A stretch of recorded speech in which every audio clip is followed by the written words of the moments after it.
So as we mentioned in the last session, Mahamudra is about realizing the nature of the mind. So this, of course, is relating to the Vipassana practice. But the basis of Vipassana is shamatha. And as we saw in the text, therefore it's recommended that if we're going to do nature of mind Vipassana practice, then as a shamatha practice we should use the mind as the object. It would be very helpful, conducive. And so that's what we're going to do now. We're going to do a shamatha practice using the mind, in particular the version there in the text of just resting in awareness, just knowing that we're aware. So let's do that practice now before we go back to the text, and we'll do a 15-minute practice.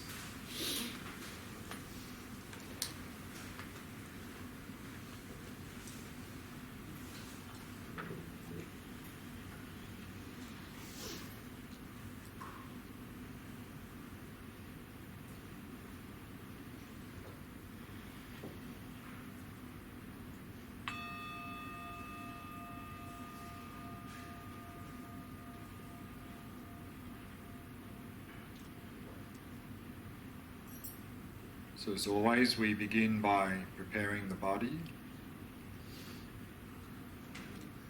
So setting the body into a state of relaxation, stillness, and vigilance.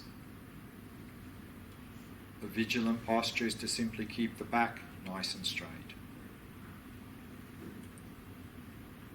And then at the same time, allow the entire body to become completely relaxed, completely at ease.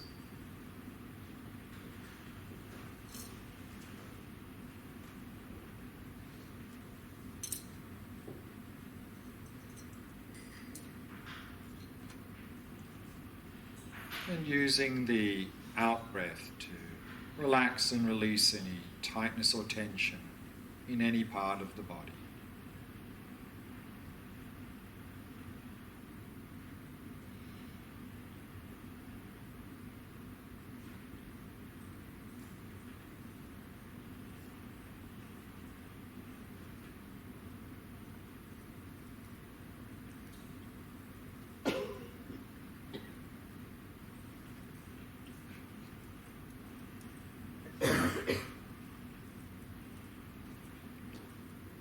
And relaxing more deeply with each out-breath.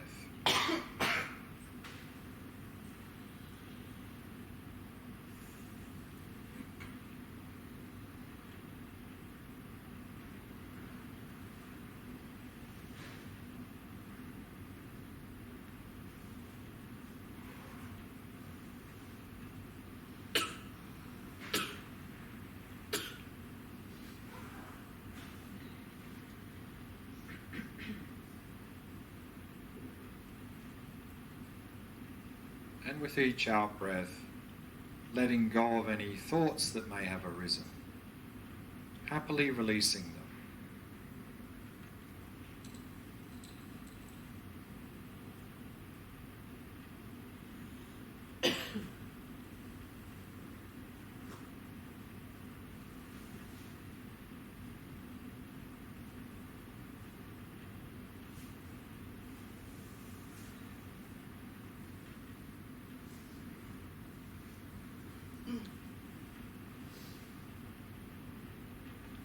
And allowing the mind to come to rest in the present moment. And simply becoming aware of the rhythm of your breath. Noticing if it's slow or fast, deep or shallow, long or short.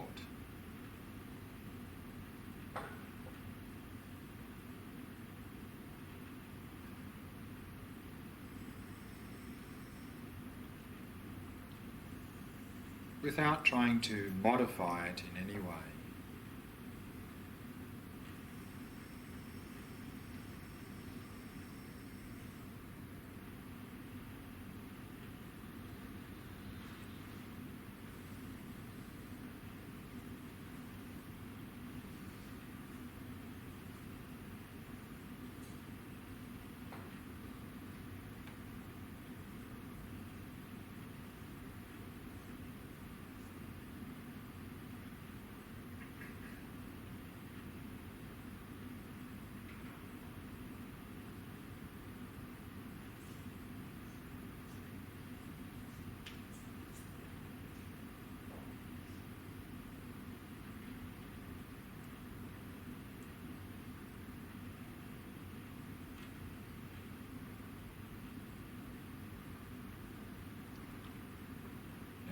allowing the eyes to be at least partially open, resting your gaze in the space in front of you, keeping the eyes soft and relaxed. And now simply release all appearances and allow the mind to come to rest.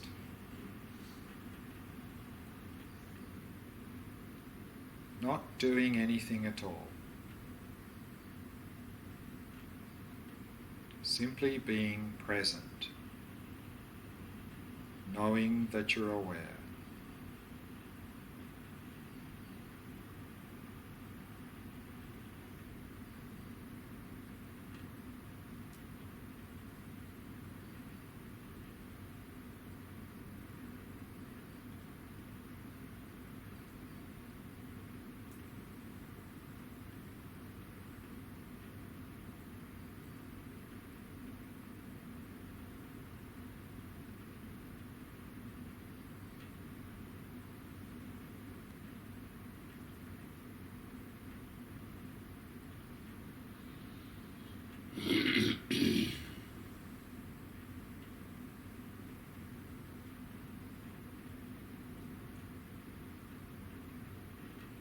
All sorts of appearances will continue to arise.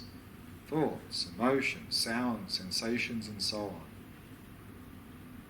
But now pay no attention to any appearance.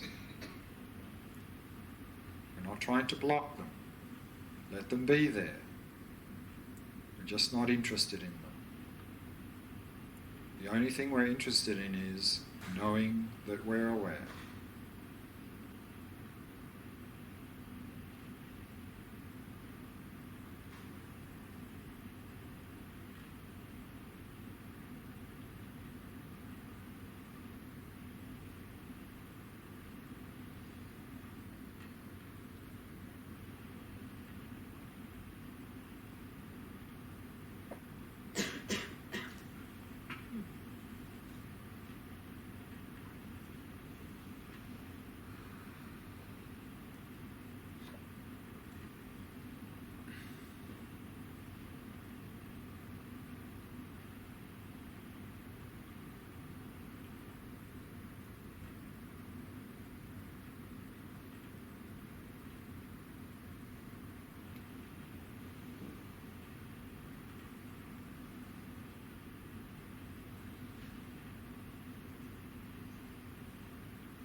If you're finding that you're getting caught up in any agitation, tension, or distraction, lower your gaze, release awareness into space, releasing all appearances and relaxing completely.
If you're finding that you're simply falling into dullness or drowsiness, elevate the gaze and sharpen the focus, knowing that you're aware.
so we can bring the meditation to a close. Any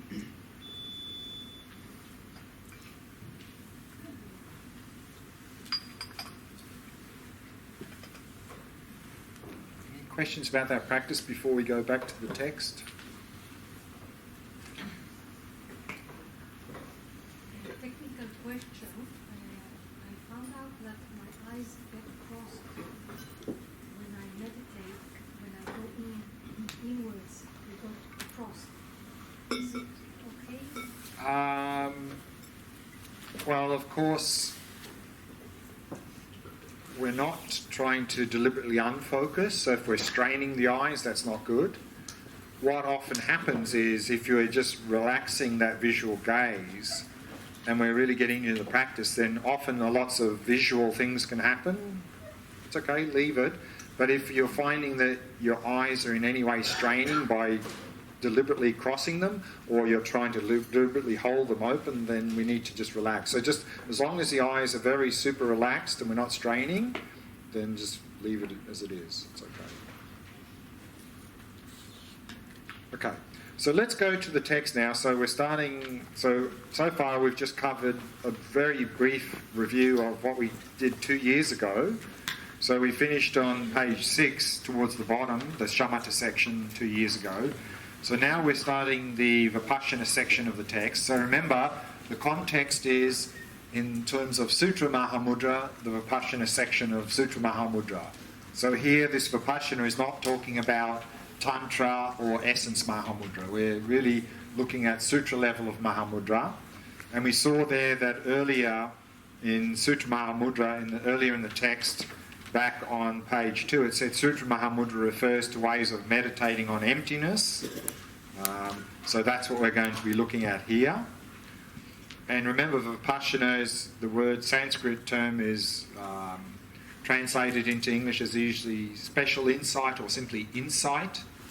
And so, of course, in Vipassana practice, we can gain many different insights. In the Theravada Buddhist traditions, when they talk about Vipassana practice, normally you don't hear very much, if anything at all, about emptiness. Rather, in the Theravada Buddhist traditions, when they talk about Vipassana, they're generally talking about 3 insights called the 3 marks of existence. Insight into impermanence, suffering, and no self. Whereas here, in Mahamudra, being within Mahayana, then when we talk of Vipassana, we're mainly talking about the 4th insight, the insight into emptiness. So that's what we're looking at here in Vipassana. So if we read the text there, at the bottom it says, I shall now describe how to introduce the ultimate nature of the mind based on the oral instructions of my root guru Sangha Yeshi, who, assuming the guise of a saffron-robed monk, eliminated the darkness obscuring my mind. So now he's going to explain how to introduce the ultimate nature of the mind. And of course, the ultimate nature of the mind is how the mind exists, which is emptiness. And of course, emptiness doesn't mean nothing really exists. So whenever we hear the word emptiness, we need to ask, empty of what? We're not saying empty of existence. That's nihilism. Emptiness, of course, is saying that everything is empty of independent existence. Nothing exists independently. So here the ultimate nature of the mind is emptiness means the mind does not exist independently. And he's used, based on some oral instructions of his own main teacher, Sangha Yeshi. And he said here that regarding this, there are 2 outlines. There's general presentation of different ways to introduce the ultimate nature of the mind, and a presentation having extracted the essence of those instructions. So what we see in the first outline is some examples of how to introduce the ultimate nature of mind, how to introduce people into this Vipassana practice of nature of mind coming from the Kagyu traditions. Remember, the Mahamudra practice coming into Tibet formed the basis of the Kagyu school of Tibetan Buddhism. And so here then we'll see some examples of how we would do this Vipassana practice in the Kagyu system of Mahamudra. And then the second outline, it says presentation having extracted the essence of those instructions. So in the second outline, this is really much more a sort of a classical presentation of emptiness, particularly based on Lama Tsongkhapa's method of doing that. So remember, this text is within the Gelug school of Tibetan Buddhism, and the Lama Tsongkhapa is the founder of the Gelug school, and he was very well known in Tibet for having a very clear, profound way of introducing this idea of emptiness. And so we're going to be looking at some of those instructions in the second outline. But let's go to the first outline, so top of page 7. It says, general presentation of the different ways to introduce the ultimate nature of the mind. And then it says the teacher, and so whenever we see the word the teacher is another word for the Buddha. The teacher has said that when one realizes the mind, that is Buddha. Therefore, do not seek Buddha elsewhere. Meaning, if we want to achieve enlightenment, become Buddha, then the Buddha is nowhere to be found outside of realizing the nature of our mind. So we're not to seek the Buddha or enlightenment elsewhere. And he's quoting here a text from Saraha, a great Indian Mahasiddha from the 8th century. He says, "The mind alone is the seed of all.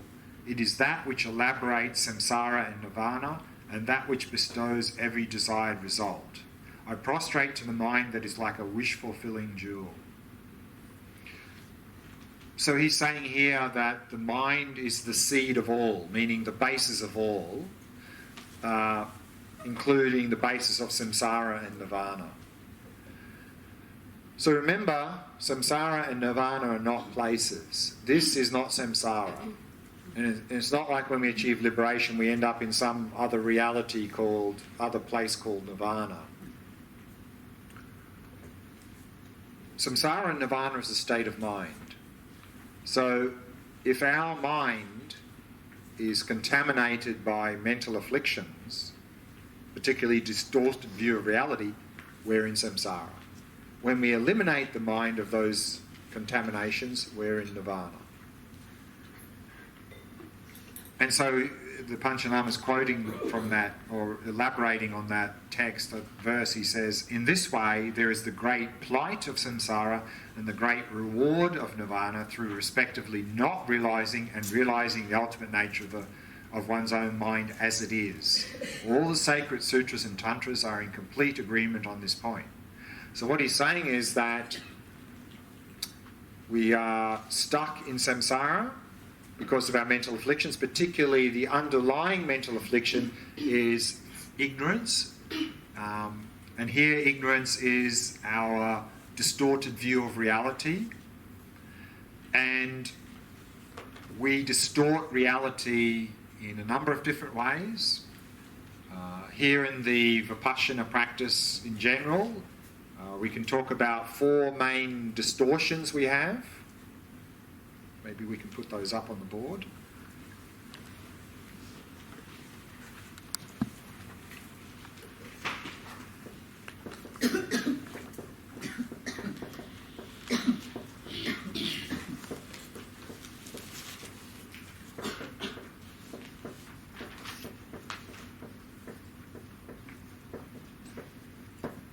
The first distorted view of reality we have is we tend to see things which are changing as unchanging. Of course, here this is the idea of impermanence. So we could say to see things which are impermanent as permanent, but I think that can be misleading, because often when we use the word impermanent and permanent, for us permanent usually implies something that lasts forever. And impermanent implies something not lasting very long. That's not the meaning of the word permanent and impermanent in Buddhism. Permanent and impermanent is not telling us how long something lasts. The word permanent and impermanent is simply telling us, is that thing changing from one moment to the next or not? If it is, it's impermanent. If it isn't, it's permanent. So actually we can have impermanent things that last forever, And we can have permanent things that last that long. The example of an impermanent thing that lasts forever, of course, our mind is an example. But you might say, well, I don't have that wrong view because I know everything's changing moment by moment because science has proven that and I believe it. But here, these distortions is we're not talking about intellectual understanding. We're talking about instinctively. Instinctively, even though probably everyone in this room accepts everything we see, the experience is changing moment by moment. Science has conclusively proven that, of course. Yet, is that how we instinctively see things? I don't think so. You know, this cup here, well, that's the same cup that was here yesterday, it'll be the same cup here tomorrow. So instinctively, we tend to see things as quite stable and static and not really changing. And that's how we interact with things. And that's why we have mental afflictions and suffering. So that is the first distorted view. So of course, the Vipassana practice to overcome this is the Vipassana practice of impermanence. The Vipassana practice of impermanence is to bring that intellectual understanding of impermanence that I think we already have into experience, to come to experientially see things as changing moment by moment. Then we'll have a dramatic positive impact on our life.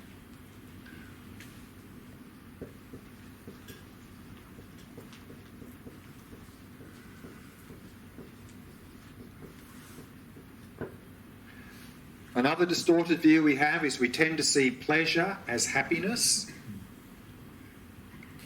We equate pleasure with happiness, and so therefore if I have a pleasurable experience, I want to hold on to that. I want more of that because that's going to make me more happy. And of course, to overcome that distorted view, that is the insight into suffering or dukkha.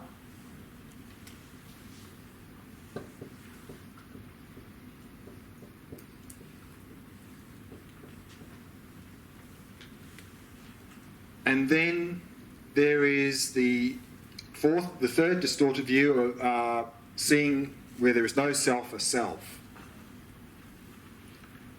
And I need to clarify here a little bit because this word no self or selflessness comes up in the text very shortly.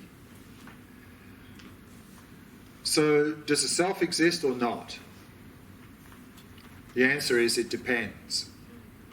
It depends on how we're using the word self.